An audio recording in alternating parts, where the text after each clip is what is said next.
I think already Yamal is probably at a stage where it's going to be incredibly difficult for him to play for a team where he's not the best player.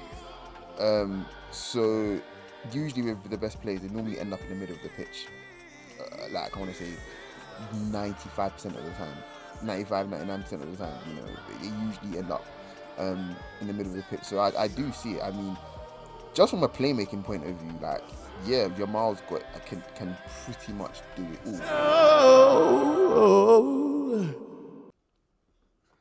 Ladies and gentlemen, welcome back to the Shirtless Plantain Show, the Champions League edition. Good Lord. It is your boy Dean, and I am here with Coach. What's going on, Coach? We just watched a crazy game, man. I'm not even here, man. Like, I'm about to go outside and dye my hair gold and look like an asshole. Yeah, Yamala's that good. just a bunch of hippies, man. That's a bunch of hippies. That's what they are. Like, there's no explanation for you to play that way and think it's okay. Honestly, bro, I think before we really get into it, I just want to, I mean, we hear complaints, we hear alternate opinions. I saw a caption of the OG Thierry Henry talking about how he's not. I suspect he was saying he wasn't a big fan of the away goals rule going away because there's no reason why a team should score 3 goals away from home and not have an advantage in the tie. Because Inter scored 3 goals at the Montjuic, and they do not have an advantage in this tie. As a matter of fact, they might be at a disadvantage because this Barcelona team is something special. But let's get into it from the beginning. Your boy, Marcus Thuram, it wasn't even a minute into the game, and he bagged a goal. I mean, He told me to shut the fuck up.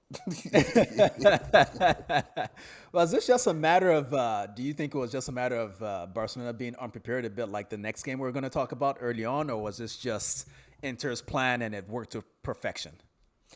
It's Barcelona. Barcelona concede goals, bro. Not like a stupendous amount like Man United, for example, but they concede goals, and it's that bloody high line. They haven't changed anything really this season under Flick in how they want to play, other than I think sometimes the composition of who plays where in midfield and who does certain roles in midfield. But that high line is going to be a high line, whether it's Araujo starting or Kabasi or even Christensen played today after like God knows how many months.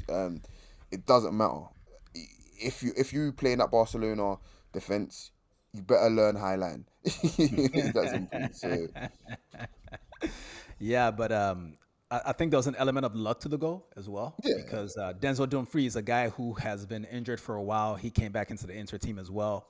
Crosses the ball in for Thuram, and Inigo Martinez, who has been having a wonderful couple weeks, was really good in the Copa del Rey final. He slips, and that finish from Thuram was just incredible, man. Like I'm not gonna say I didn't know he had it in him because I've seen him do that before, and so have you, even though you're a hater.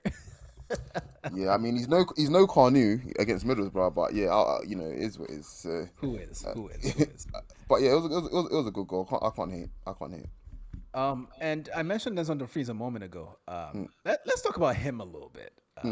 We've cracked a lot of jokes about that guy on this podcast over the years.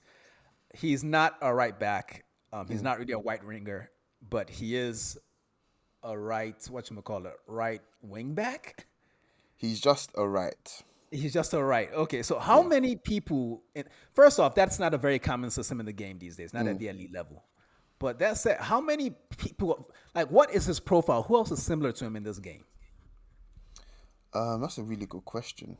Besides Frimpong, who's smaller, but No, but Frimpong is crap. That's the thing.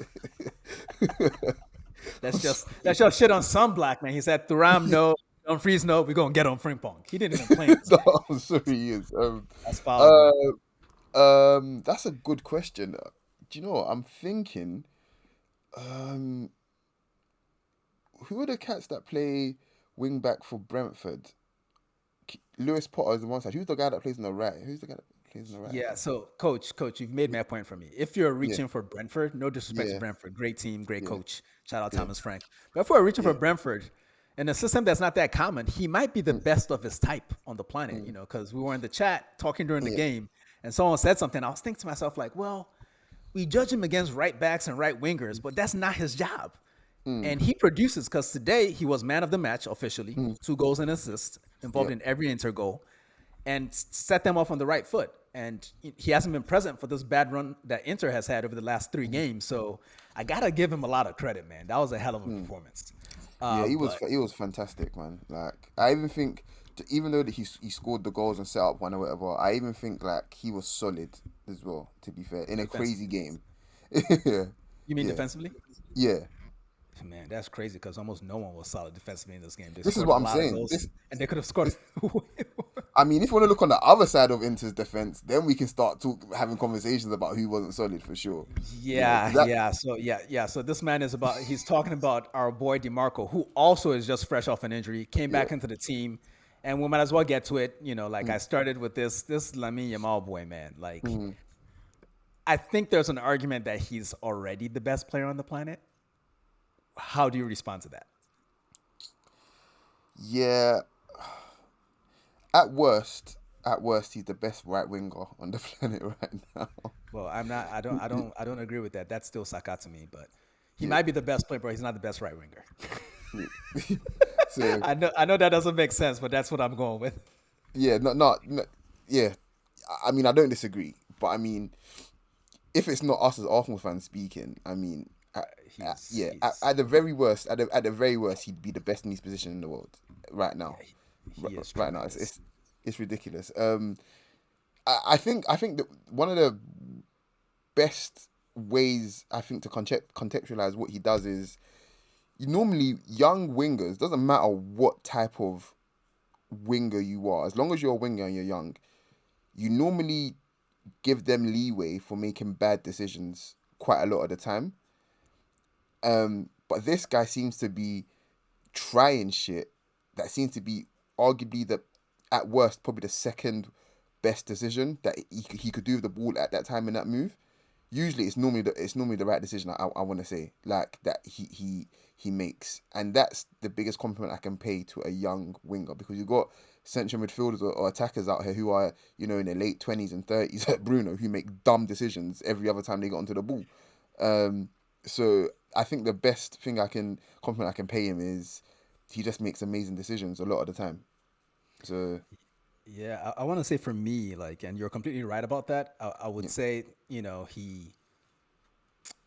he probably takes a few more what I want to call risks, and I think it's mm, just a function of the coaching and the system they play. A mm, lot of those outside of the boot passes that he tries from yeah, deep, from the sideline. I think certain other coaches might have already coached that out of his game, just on mm, some, what, like we don't want to lose the ball that casually. But outside mm, of that, like he is tremendous, and just the technique. I mean, later in the game, after a lot of the damage had already been done, there was a passage of play where Barcelona were trying to break, and he dismisses Mkhitaryan and does a yeah, pirouette around, I think, Turam or it was yeah, Bisek, some big nigga. It didn't matter to that boy, man. He yeah, he was just on one. He basically took it as a personal mission mm, to get Barcelona back in this game because, as we mentioned earlier, they went down very early in the game. And even when it went up to 2-0 after Dumfries scored his first goal of the game off a set piece, which, mm, as we well know, in addition to the high line, set pieces tend to be a bit of a weakness for Barcelona. mm, It was Yamal that was really trying to drag them along, which mm, is really interesting to me because before the game we thought he might not play. Uh, yeah. what were you thinking when the rumor came out that he had gone to the back, he maybe had a thigh issue, wasn't going to play? Did you think Barcelona were still the favorites in this tie? I, from a personal standpoint, I wasn't planning to watch after that. When I heard that, I think I even tweeted it. Like I was just like, I'm not trying to watch, man. Like seriously, because for as Pedri good isn't as enough for you? yeah, this is what I literally said. Pedri will have to suffice, I think. Okay. But my issue is with that is I'm not trying to watch essentially Inter really play soft football, knowing that the most creative player on the pitch is not there anymore. Because that's what they would have done. They were like, okay, no, Yamal, we can make this a war of attrition now. Do you know what I mean? And the fact that he did play, I was just like, okay, thank God for that. First of all, but yeah, my initial feeling was, yeah, this tie is not going to be as fun as it could be, and thank God he did play because the goal. You know what I mean? Bruh, bruh. Yeah, that's the kind of goal that will be in all his comps for the rest of Mm, his life. I don't care mm, what else he achieves in this game. That goal mm, was of that level. mm, I don't know. The really interesting thing about him is that I want to say he's the next one up for sure. I think mm, he's kind of taking that spot at 17, doing things like this at this level. having won what he's already won with the national team with Spain. I think he's won the Nations League and the Euros. I know he's He's definitely on prob- the Euros. yeah, he's definitely gonna. He already won Copa del Rey this season. Mm, He's definitely gonna win something else this season. I think mm, probably the league. mm. I think it's fair to say that he's the next one up. But I guess my question for you is, what do you envision the ultimate version of this player looking like? Because Messi also started on the right wing, Mm, was cutting in on a strong foot, but then he became this numbers monster. As a mm. central player. Do you think there's a future? We see a future where Yamal is more central, and I is think he going? Is he ever going to? Are his numbers ever going to be like ridiculous, like those monsters were back in the day? I think already Yamal is probably at a stage where it's going to be incredibly difficult for him to play for a team where he's not the best player. So usually with the best players, they normally end up in the middle of the pitch. Like I want to say 95% of the time, 99% of the time, they usually end up in the middle of the pitch. So I do see it. I mean, just from a playmaking point of view, like yeah, Yamal's got can pretty much do it all. If you want carries, he'll give you carries. If you want a final pass, he'll give you a final pass. If you want combinations, he'll give you like. So from a playmaking point of view, there's no reason why he can't get numbers through the middle of the pitch. I just think maybe for the good of the team right now in his development, probably up until maybe unless something happens dramatically with the composition of his team, maybe just keeping him out on the right and letting him do whatever he wants. Maybe that's just the best way to use him right now because I suppose most coaches will look at how do we get our team to give him the ball as much as possible, regardless of where he is on the pitch, and yeah, I don't think he's such a player with such magnetism that you just have to build your team around him. Like how many players in the world right now can you say you they demand the team to be built around him? Like how many? Like it's ridiculous, man. Man, he is truly special. As for the goal, how many people did he beat before he kind of I'm flicked going to that in? say I guess. three. I'm going to say three.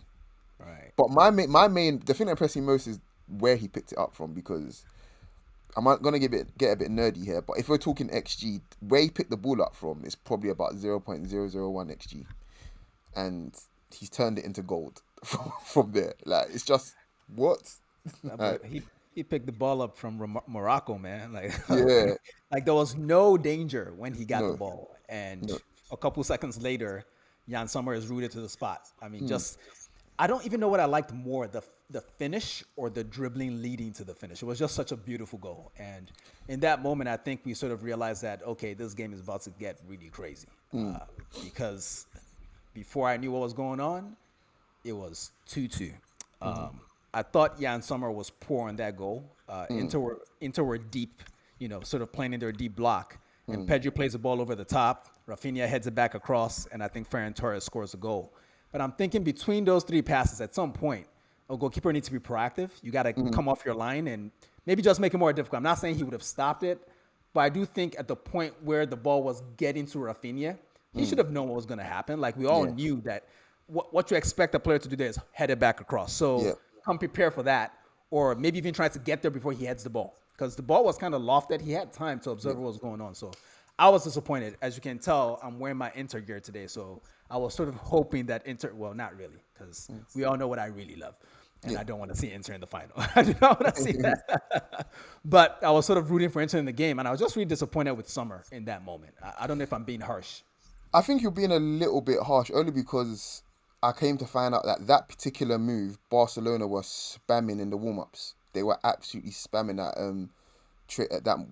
that actual move, where they were overloading the back post kind of thing, and heading it back across goal, getting numbers in the box kind of thing. So they clearly identified a weakness in Inter's defending. So yeah, obviously you can always do better on most goals, probably outside of the Yamal goal, but yeah, it's clearly something that I want to give more credit to Barcelona for recognizing there was a weakness there. So yeah.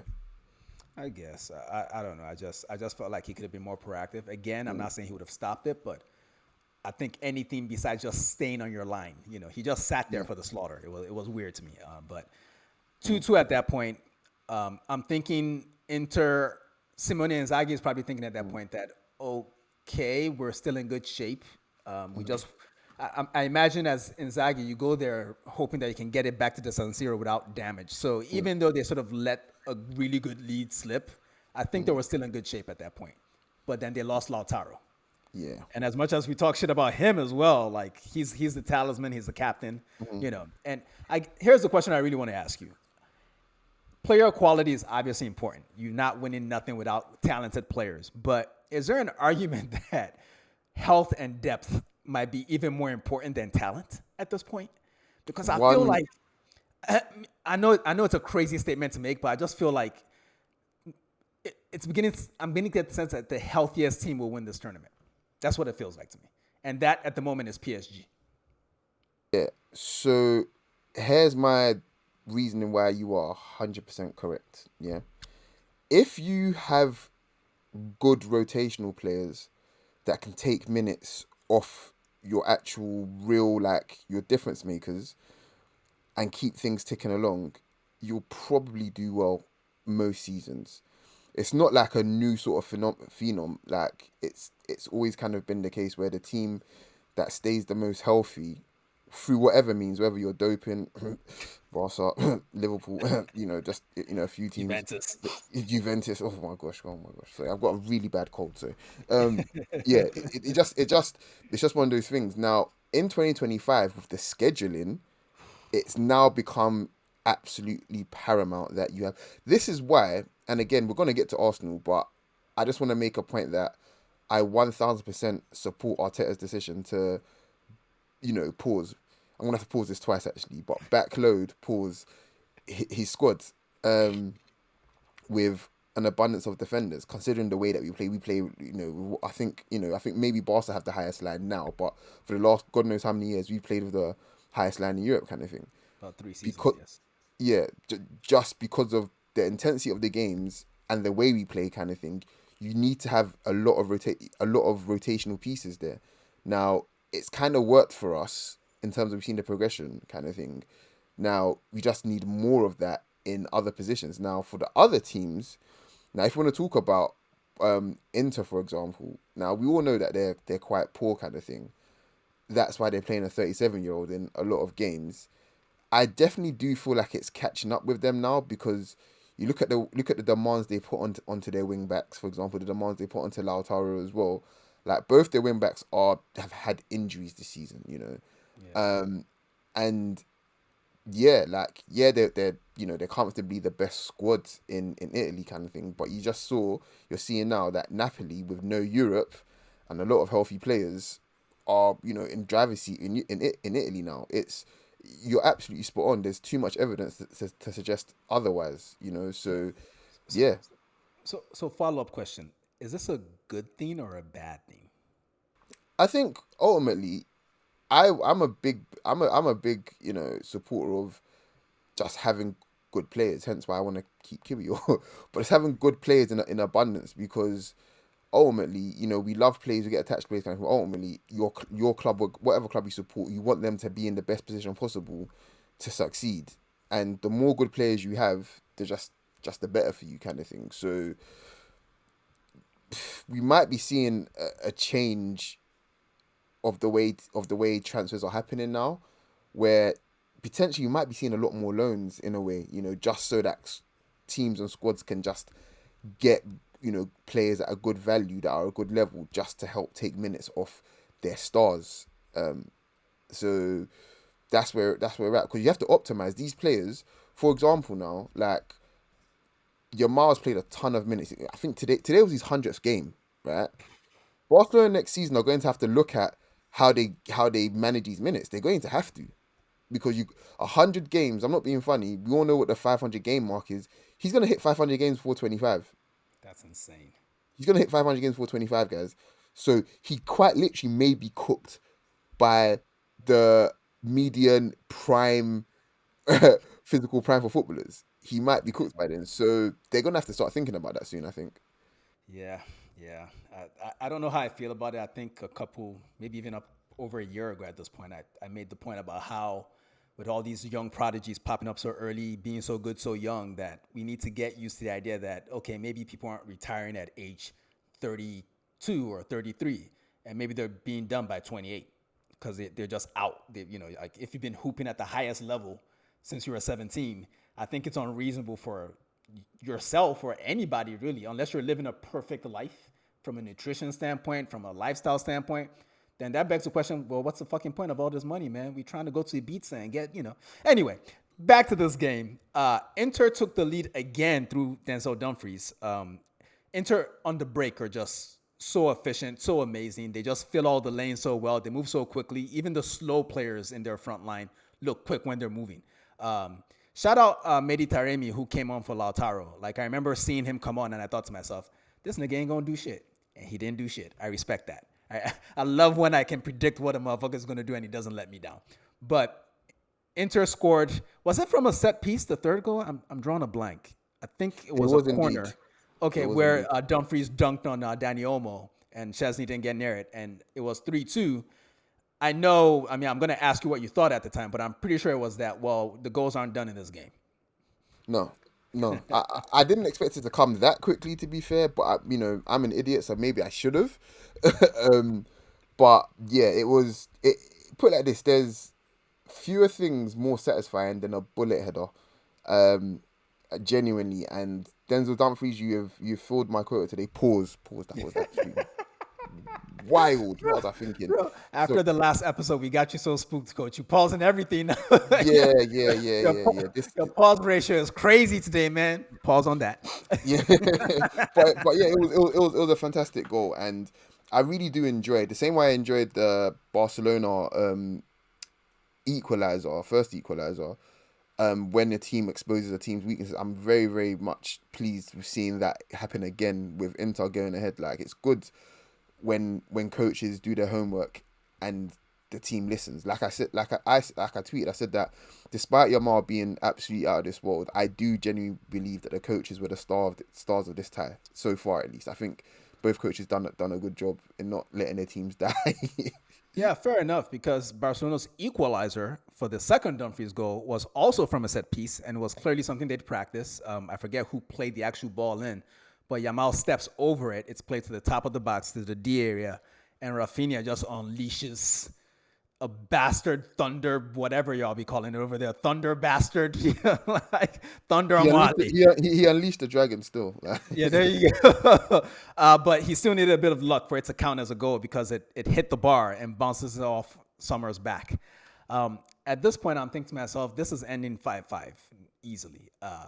But that said, I want to ask you, you've given the coaches credit, but do you think just generally in these Champions League games, because I think the knockout stages have been fantastic since we got rid of the away goals rule.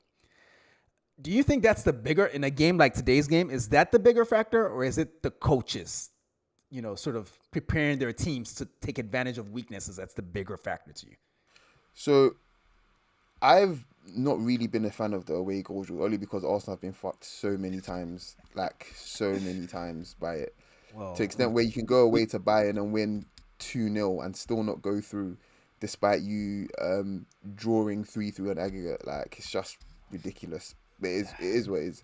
But yeah, so I think a little bit, to be honest, it's a little bit of both. Like, teams can play with a lot more, freedom, not having to worry, oh shit, like, can't concede at home, whatever, blah, blah, blah. But also, like, it's coaches recognizing that there's a game there to be won in both legs. If you want to go back to the previous round, I think Inter got through. They won 2-1 at the Allianz, if I remember correctly, and they won. Did they win at home as well? No, they. I think they drew the game. I think it was 2-2 in Milan. Yeah, you know what I mean. So it's like both legs, both managers are going for it. They're trying to win the game on the day, regardless.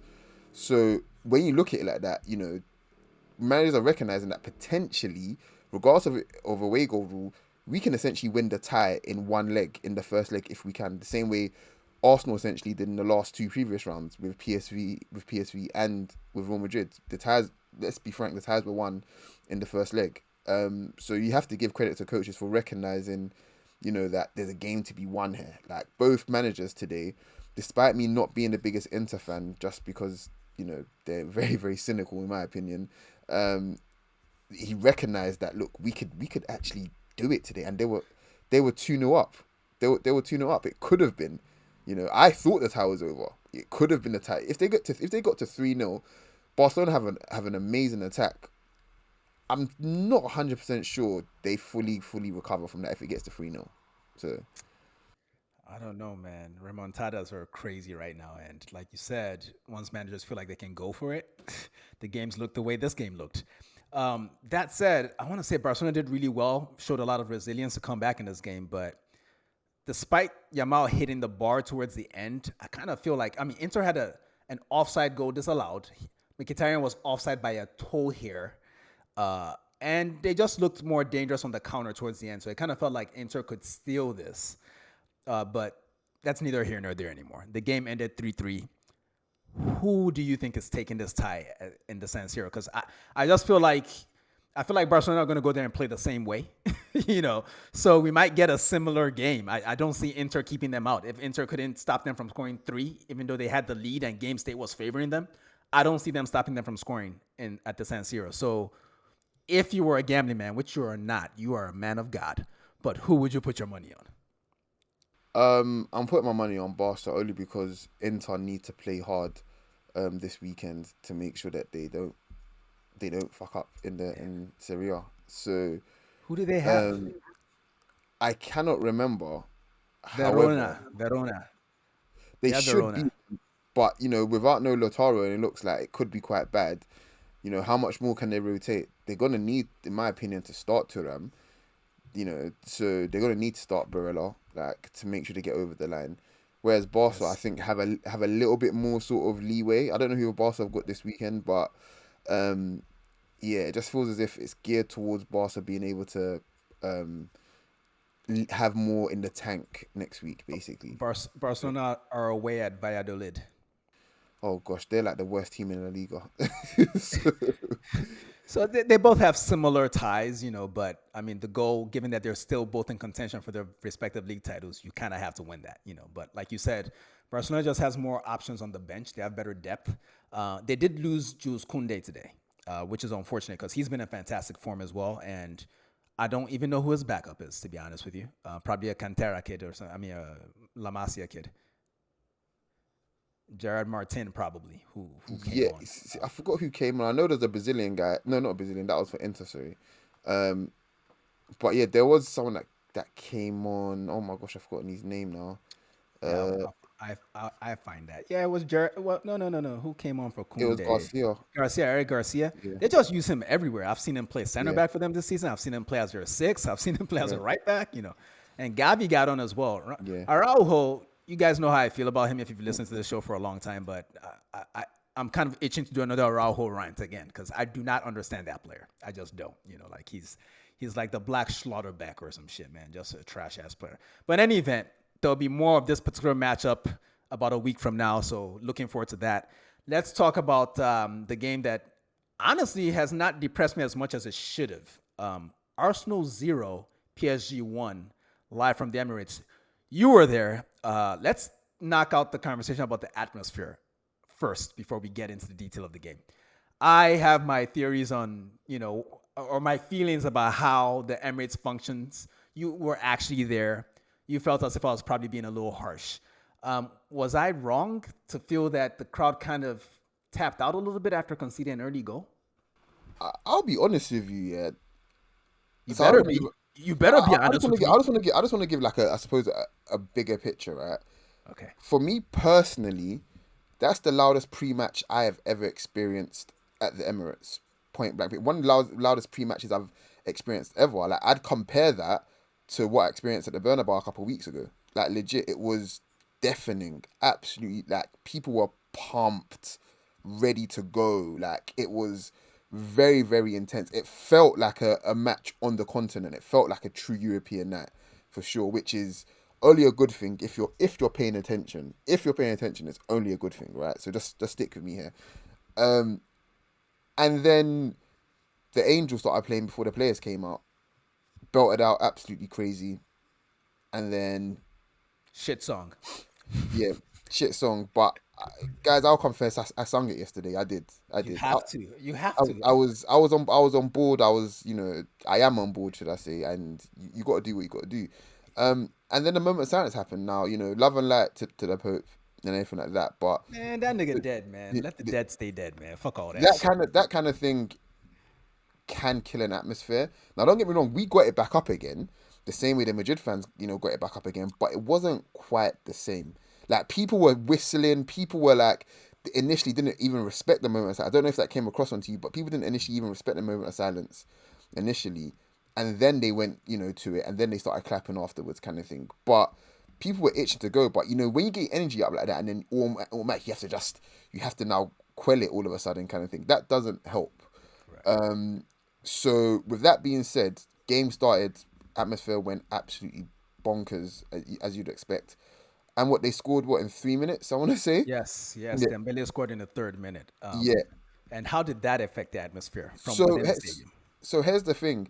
As soon as he scored, right, there's a little bit of disbelief. But my section around me, I personally started off myself. Now I don't know. Dean's been to a match with me, so he knows how I get like. But to be fair, it was United, so it's extra special. But like, I don't stop in it. So as the moment they scored, kind of thing, like I was hurt, disappointed.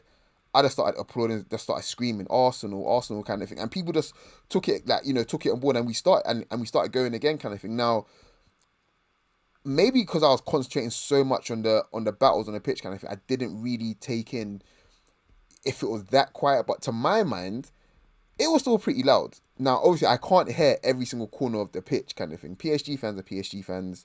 They do what they do, kind of thing. I've said it before. Like, I've been amongst them, quite a lot now at this point, and yeah, they're nuts. But for us, for a night like that, I think it was pretty good. Like, I'm not gonna try to lie. People have different opinions, and they can. But for me personally, I don't think it was that bad. Now, a lot of people will disagree. I just don't think it was bad. Like, people saying it was terrible. I don't I, think it was.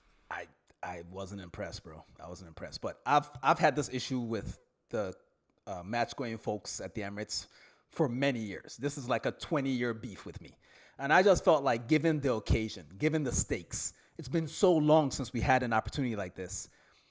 I just felt like, yes, an early goal will knock the stuffing out of any crowd. I get that. But I just felt like we didn't do enough. We didn't do enough yesterday. Like, I think there's a reason why Arteta keeps harping on this shit. Every time we have a big game, whether it's a domestic game against a team like Liverpool or City at the Emirates, or whether it's a game like the game against PSG that we're going to get into in more detail in a little bit here. There's always these social media stuff, and he's in the press conference, he's telling people to bring their boots and bring their jersey because the crowd ain't really like. There are certain clubs where the manager doesn't have to say shit like that, and they're in England too. Think about when PSG went to Newcastle in a group stage game of the Champions League last season. They cheered every action. And granted, they haven't seen as many good times as a big six club traditionally. Well, excluding Tottenham. Actually, you know what? From now on, Newcastle is part of the big six. Tottenham, goodbye. But No, I no, just, no, no, no. We hate Tottenham, but we hate oil clubs more. Thank you. all right, whatever. Anywho, I suppose I've made my point. I just wasn't impressed. I thought the crowd could have done better, but I've made my peace with it. If the crowd wasn't going to get up for this game, there's never been going to be a game they get up for unless the team is playing to the level that the crowd wants the team to play to. That's really the only time when the Arsenal crowd is like really on it. Like when City came and Arsenal beat them 5-1. That was a hot crowd. That was a good crowd. If you can't muster that sort of energy up for a Champions League semifinal, regardless of how it starts, I'm sorry. I'm a hate from my couch here in America. I'm just gonna hate. Like if I was there, I'd be yelling louder, and that's a fact. And you know it because you've been to a game with me before. In any event, let's get to the football. That first goal felt a bit like PSG taking advantage of the fact that Arsenal had reconfigured their midfield and people were not sure of their responsibilities. Do you think, what do you blame it more on? Was it more a failure of the pressing structure because that happened? Or was it more the new personnel, well, new in quotes, of the midfield? What was the bigger issue to you in that moment? Because I know you've watched it back. Yeah. So my thing was initially, I think I noticed that the same move that Dembele pulled for his goal against Liverpool was pretty much the same move he pulled for his goal here. Um, where they suck us in. I can't remember which players they used again, but they suck us in pause, and he drops literally right into the semicircle in the middle of the pitch and gets the ball in acres of space. And the moment he done that, I just remember the crowd sighing like, oh. But I'd seen it before. I'd like shit, so I know what's gonna happen now. Pass goes up wide. He drives, into the space kind of thing. And once you push a team back like that, now oncoming players are not marked. So they have all the time in the world to make a decision what they're going to do with the ball, whether they're going to lay it off or have a first time shot kind of thing. And it doesn't matter how good you are defensively, you can't really defend against that once they have that advantage. Now, how it came about, I generally do think Arsenal, I noticed it straight, but Arsenal themselves couldn't really figure out how to counter press PSG. But then they also couldn't figure out how to press them as well. Um, and then on top of that, to compound it, we didn't actually have an exit pass as well. So in those first few minutes where they had the ball, kind of thing, you remember, I don't know if you remember from kickoff, they kicked the ball out to us straight away because they wanted to play the ball in our half. They wanted us to have the ball so they can win it high because they knew something that we didn't for the first 20 minutes. So yeah, I think they found a weakness for sure. Nothing wrong with that. They're a good side, good coach. But yeah, it was definitely. I think it was probably a bit of nerves, if I'm being honest, but also just us not knowing how they would approach the game. I think seriously, that's what I think more than anything, which can happen in the top level. It can happen. So So I'll take that as you saying a failure of the pressing structure. Basically, between the manager and his lieutenants on the pitch, they just didn't know exactly what they needed to do to start the game. And I would argue that then just give them the ball back. Just lump it back to them. But this happened so early that it's really hard to be harsh on people. That said, in the lead up to the goal, I felt like Declan Rice did well to keep up with Dembele. Then when he plays it out wide, for whatever reason, I don't. I know Kvicha Kvaratskhelia is a wonderful player, but Jurriën Timber is maybe the best one-on-one defender in Europe this season. At least that I've seen. The only other one that I know that's as good as him is injured, and he plays for Arsenal as well, Takehiro Tomiyasu. So the fact that he felt this need to go help the fullback and leave the person who their most dangerous player who has scored he has 45 goal contributions in 45 games this season. That's where the danger is, I feel like. And I think it felt like the Declan Rice of West Ham for me. I got to do everything, Declan Rice. And it's like, no, bro, leave those instincts alone. It's fine. We just got here. You got good players next to you. And I felt like he made a bit of a rash decision and he went too close to the fullback zone and left Dembele open. But goal goes in. I want to say Arsenal were shaky for another 5 minutes. Well, not 5 minutes. The first 20 minutes of the game, basically, Arsenal were not great. So were you able to observe what changed? Because at some point, they could no longer play through us. Our press was working. The counter press was working. We started pushing them back. We started creating chances. What changed? I think initially, while they're obviously a very fit team, I think the energy levels just dropped for them. But also, I think we forced it upon them, basically. We forced them to play a bit quicker and make it uncomfortable for them. For example, now, it was annoying, and we'll probably get onto it a bit more, but Kvaratskhelia was winning all the fouls, despite them not being fouls, basically. But that only came about from the fact that we was a lot more aggressive and we trusted ourselves in the 1v1 battles, because as much as I think we wanted it to be more about a 1v1 battle all over the pitch, we've got bigger and stronger players than them. I think they wanted it even a bit more initially, because I think they really trusted themselves to be able to just essentially ghost past our players, which initially it did work. I won't lie. They didn't ghost past us a whole lot, but they were clever with their movement. But I think we just started being a lot more aggressive, and when they did have the ball kind of thing, we just accepted that, okay, nothing is coming through us. You can go wide. We're happy for you to have it wide. We know that's where you're dangerous kind of thing. But at the end of the day, if it goes wide, we're happy to defend crosses. We're actually happy to defend crosses kind of thing. And I think that was probably where, I wouldn't say they ran out of ideas, but the moment we realised that that's all they're kind of going to do for now, we started to gain confidence ourselves kind of thing. So I think probably around the 20-ish minute mark, that's where the tide started to turn a little bit, I think, for us. I don't remember them having a good chance outside of the Doué chance. Yeah, that Raya saved. Yeah, Yeah, yeah, after the goal, yeah. I in the want to first say, half. yeah, you're right. You're right. I want to say between that 20th minute where we're kind of detecting where the turn happened, to I want to say about the 75th, Arsenal were on top of the game and probably should have scored. There were a bunch of chances in that period. There was the two Martinelli efforts that Donnarumma saved. He was probably man of the match, to be honest. He made some fantastic saves. I think a lesser goalkeeper lets at least one of those in. There was the Trossard effort that he saved as well, pretty early in the second half. There was the Merino disallowed goal as well. I mean, he was offside. It's really there's no need to go long on that, but I felt like that period of the game, that 20 to 75-minute period of the game across halftime, is what gives me the optimism that Arsenal can actually turn this around in the second leg. But the the latter 20 minutes where Arsenal was just going for broke, trying to get something out of the game, where after Gonzalo Ramos had come on and Barcola had come on as well, I think that was, again, to go back to the point we made in our earlier conversation in the Barcelona game, it sort of speaks to the issue of depth at the highest level, and how the margins matter. They were able to bring Barcola off the bench and Gonzalo Ramos off the bench. And we brought what off the bench, coach? I don't recall. Like a Why teenager? why Ben and White. Waneri? Yeah. And, in a moment where if we had, say, Kai Havertz or just a few more bodies, I think we could have gotten something out of the game, because again, in that period, in that, I want to call it an hour, that middle hour of the 90 minutes, Arsenal were actually very good. But I've seen a lot of criticism online for individuals and the team as a whole. Like, some people even go as far as to say Arsenal got taught a lesson. That is the narrative I'm reading, but I'm delicate and sensitive to that kind of thing. What is your take on the matchup itself? Like, is like, mistakes can happen, but were we schooled by a superior tactician or a better team? So I'm gonna say a few things here that's gonna annoy people, but unfortunately, it's the truth, and it doesn't need context. It's literally just facts.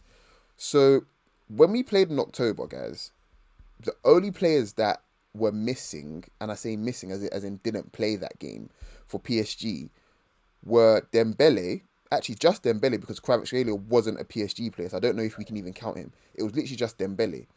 Now, fast forward from October to yesterday, they have everyone. They have Dembele back, and they have Kvaratskhelia.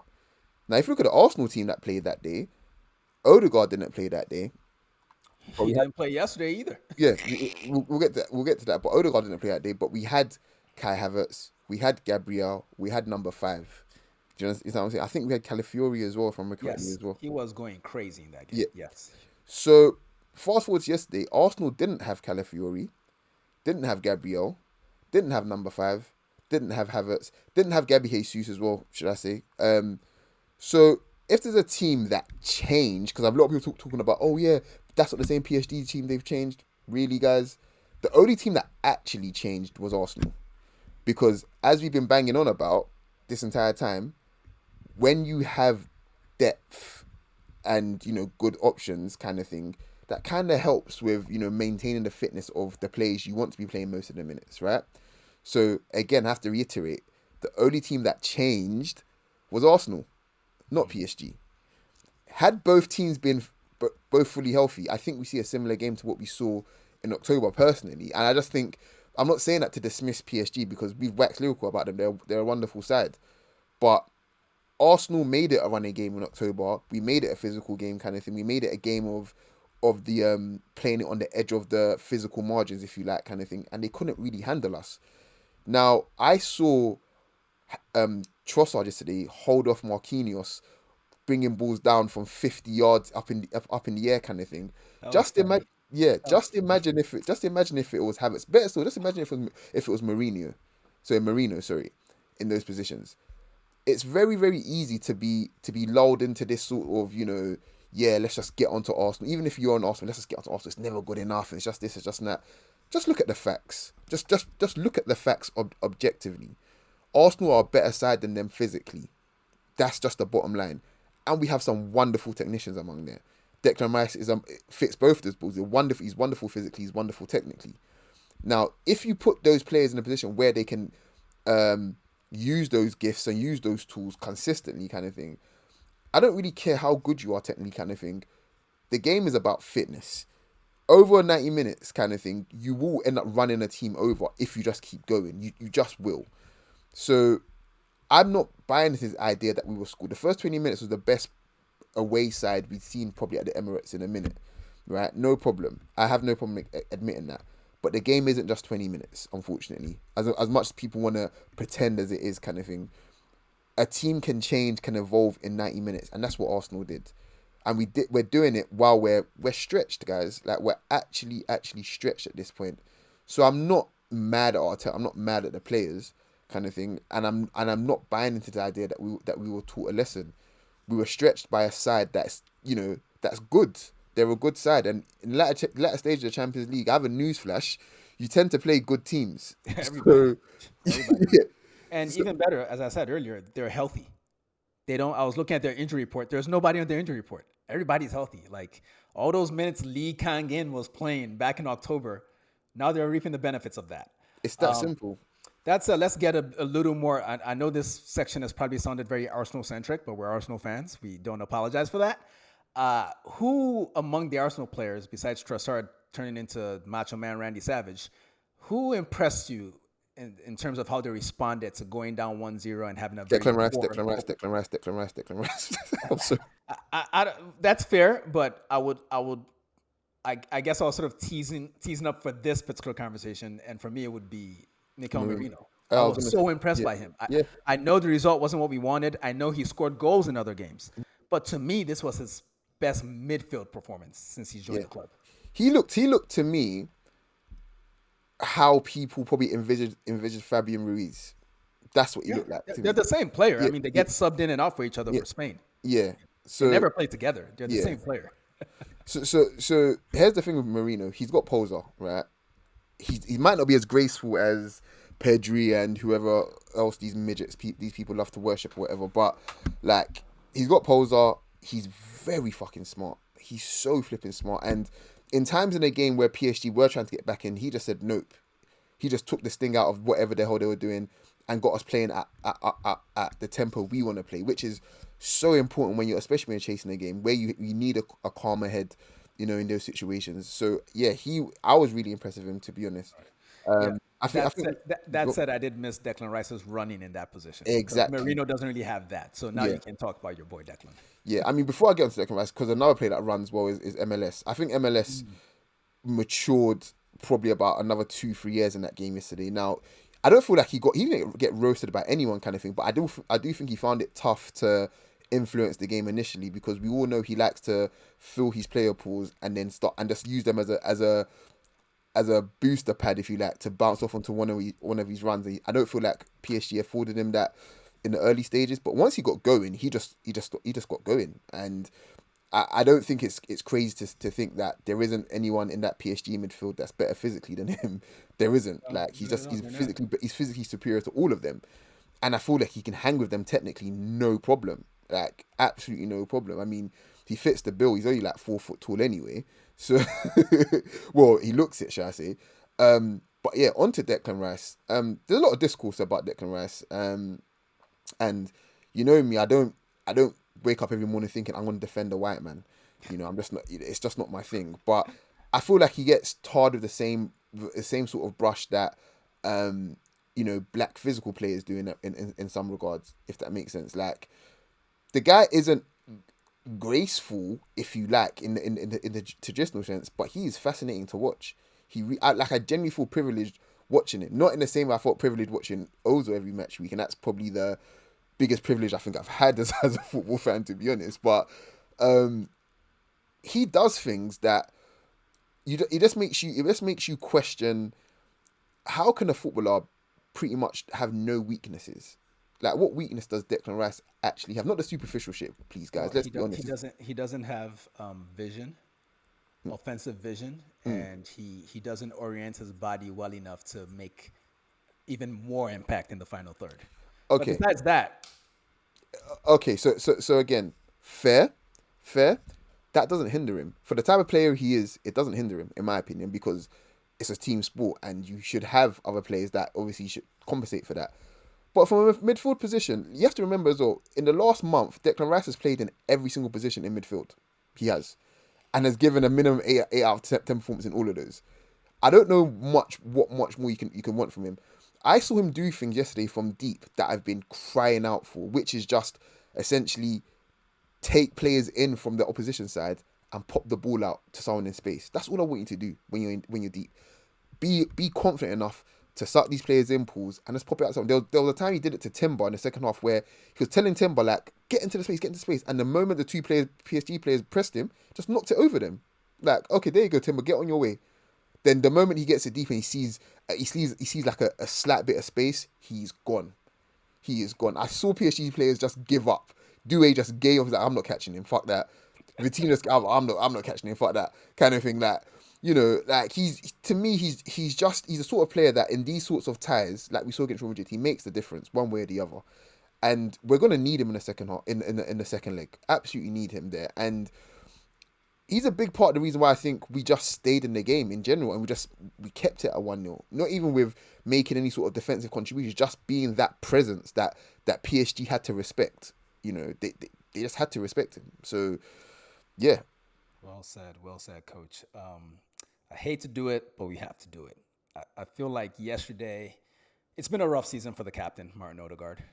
And even so, a lot of my frustration had very little to do with him and more to do with the conversation surrounding him within the fan base, within the podcast ecosystem, if you will. It was like you couldn't criticize him without people talking about, well, he does all these things for the team and his off the ball work and blah, blah, blah, blah, blah. And it's like, no, nobody said he wasn't doing that.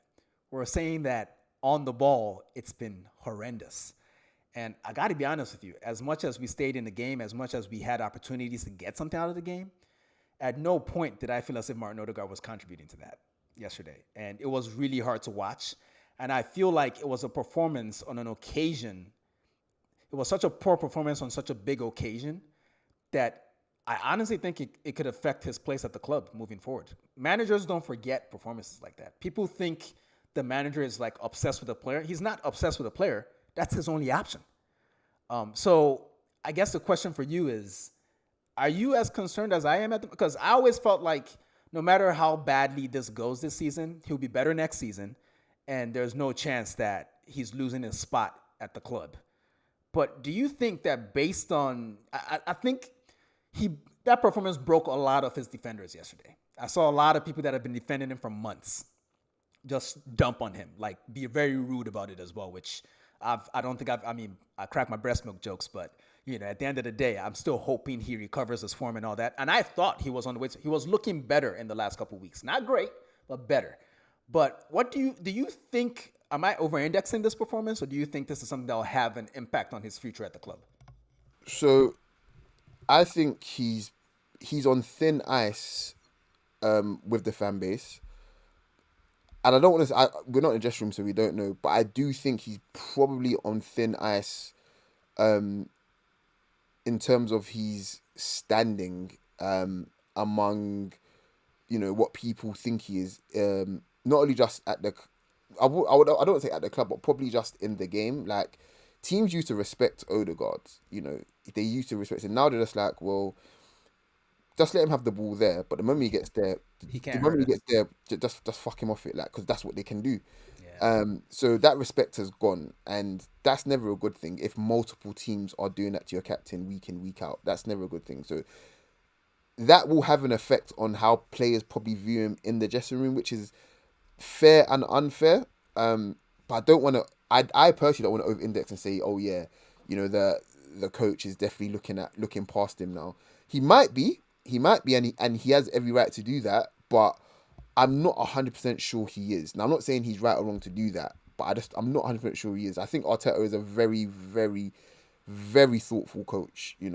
So if I can be a bit selfish and just give my opinion on what I think we should do with him, he absolutely should stay at the club. I just think his role has to change. He cannot be our creative outlet. Now, what we mentioned before about having a team, a squad, shall I say, full of healthy options that can just, take minutes of X player and Y player, we won't see too much of a drop off. But when we need the very best players to play, they're fit and available. I think Odegaard has a future being part of the first 11 in general, but also being slightly a rotational piece as well. Like, yeah, there's still a future for him. I think there in both the right CM spot and the left CM spot, but I think maybe more in the right CM spot. I'm sorry, in the left CM spot now. I think, and playing a little bit deeper. Well, we've been asking for the left thing for a while now. Yeah, But there's yeah, that. But my concern is, like, I'm thinking about sort of the transfer speculation. The Zubimendi thing. A lot of the stuff people are saying, well, see what Odegaard does for the team. That stuff Zubimendi does. So if he comes to the club and he goes into the starting lineup and Declan Rice is the other person in that midfield three, and Merino is a depth piece who happens to be playing a lot at the moment, I don't know that Martin Odegaard should be making the money he's making at Arsenal to be a rotational piece. So I'm actually concerned that if he doesn't find a moment, he might be on the chopping block this summer. Like, I feel like this is a sort of decision Andrea Berta joined the club to make. Because the manager is not going to get rid of him. He's still a good player, but I'm worried. Yeah. So here's another thing as well. The Berta thing is very, very interesting. You knew that Eddie used to attend quite a few training matches, but the noise I'm hearing is that Berta's at not training matches, training sessions. The noise I'm hearing is that Berta's at every single training session, Like, every single one. I didn't hear that, but I know it's accurate because that's what he did at Atletico. Yeah. So I think for the summer that we want to have, a lot of people are saying we need to make a big or uncomfortable sell. Now, I've gone through the entire squad, and there's actually only two names that could fit that bill. And I just don't see a world where we sell Gabriel. I just don't see it. I think it's Gabriel, And Odegaard. it's Martinelli, and it's Odegaard. Those are the three candidates for that big sale. Yeah. And they would all kill me, to be honest. Yeah. But I just don't. I'm gonna relegate Gabriel from that. I just don't see it with Gabriel now. So you're right, Martinelli and Odegaard. The only issue with selling Martinelli is that we need to make two signings basically if we sell him, which I don't want to do. I personally don't want to do that. Again, rotational pieces, guys. Rotational pieces. They are the key to the promised land. But yeah, Odegaard might be it. But again, if we do sell him, that's again two transfers. I think in a way. Do Barcelona have any more levers to keep Olmo? Because Olmo is the one. Whether we keep or sell Odegaard, I think Olmo probably is. If we're looking for an attacking midfielder, let's see what Barcelona can do. It's not going to be him. I think we're more likely to get someone from Real Madrid when they switch coaches. Like maybe a Rodrigo, maybe a Arda Güler. I could see something like that happening. I did think very briefly your thoughts on the fact that Odegaard came off for Ethan Nwaneri, and Ethan went out wide and Saka took Odegaard's spot. I just, we mentioned earlier about how the best players generally start moving towards the middle. I've been talking about Saka as an 8 since he was a left back. Do you think this is a hint of what we might see in the future? Well, prior to that, Saka was in the middle up front, actually. Yeah. We've been seeing more of that. Across the last few games, actually. Yeah, and I think this is us trying to replicate what we get with Havertz when the ball goes long. It's just that we haven't done it enough. Now, Saka can hold off any centre-back, to my mind, because he does it. He does it when the ball goes long out wide as well. Which, by the way, David Raya played some amazing balls to Saka out wide from deep as well yesterday. And yeah, that's another weapon we can definitely use for the second leg. I'm seeing gaps. I'm thinking of all the gaps. I wish I had more time to kind of just go through everything that I see right now. But yeah, Saka playing through the middle is an amazing development for a few things. Primarily, the way Saka creates by, he isn't as attritional as most players. I think Saka is way more cerebral and way more delicate with it than people probably give him credit for. So Saka receiving in the middle of the pitch to make something happen is alarm bells because of all the different ways he can hurt you. It really, really is. I think he's got more of a bag than Odegaard. No disrespect to Odegaard. I just think Odegaard, because of his propensity to move further away from goal when he has the ball, probably makes him look as if a bit more sort of suited for it. Cerebral, but Yeah, cerebral suited for the role. Where I think, he nah, just you need he what I just ducking call, he just ducking the smoke, man. Fuck yeah. all Yeah, that. I call what I personally call it is hiding with the women and children. Like Ah, that's what I could, that's what I call it. hiding with Denzel Dumfries. Yeah, basically, if you're really about, you want to get in the field, you want to get amongst it, and start going up against the big burly centre backs and shit. Go, That's what you want to be doing. bored So man gets paid. Go get some rebounds, bro. yeah, so Saka to me is definitely put it. There's a world where like I can't see Odegaard ever getting the ball, turning their face, and playing a 1-2 with Havertz and driving at the team and scoring or creating a chance kind of thing. With Saka, that happens all the like Saka will get the ball, spin, look for the pass, return it, get the return, create havoc. That doesn't happen with Odegaard because he's not explosive. He's not explosive like that. So there's a world where I see that where I see that happening. So yeah, whether it's he's not going to play up front, obviously, but yeah, there's options there. As as a false nine, whatever it will be, Saka through the middle, I think is definitely on the cards more in the future for sure. Very exciting prospect.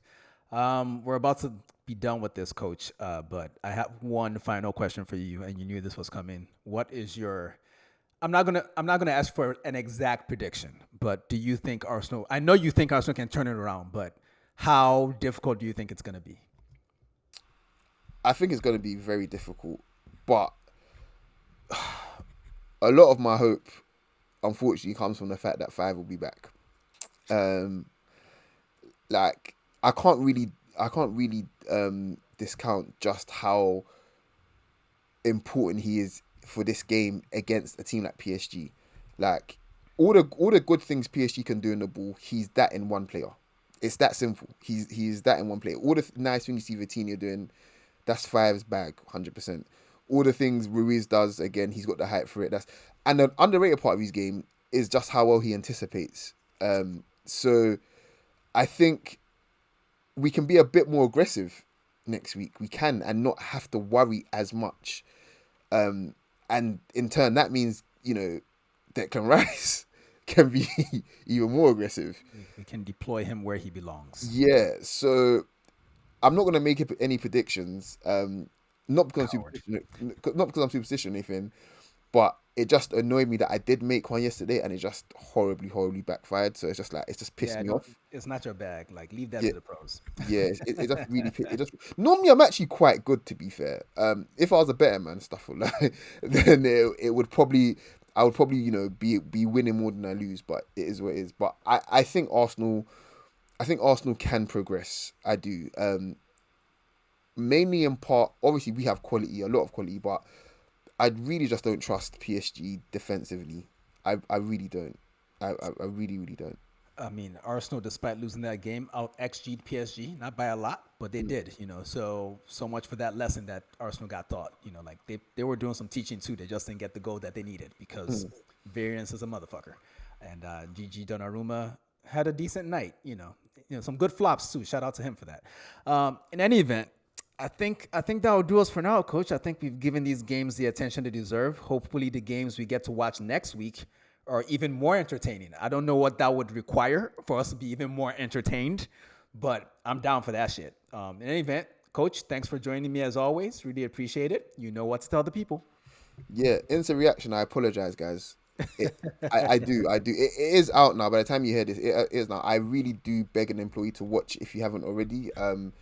Yeah, just in general, everything we put like it might not seem like it, but we do put quite a lot of effort into the things we do. So, and we appreciate everyone that does watch and interact. But yeah, please continue to watch and support everything that we do. Namely, let's start with this pod and the very, very late instant reaction. I think I put some really good bits in there, just contextualizing on the night, in the moment, what the feeling was. So please, yeah, check and support it out. But I'll leave it there. Peace. Peace. Hey folks, this is Dean from the Shirtless Plantain Show. Don't forget to subscribe, comment, and follow us on all our socials. You can see them right beneath our recordings in every video. Thanks again, and see you on the next one.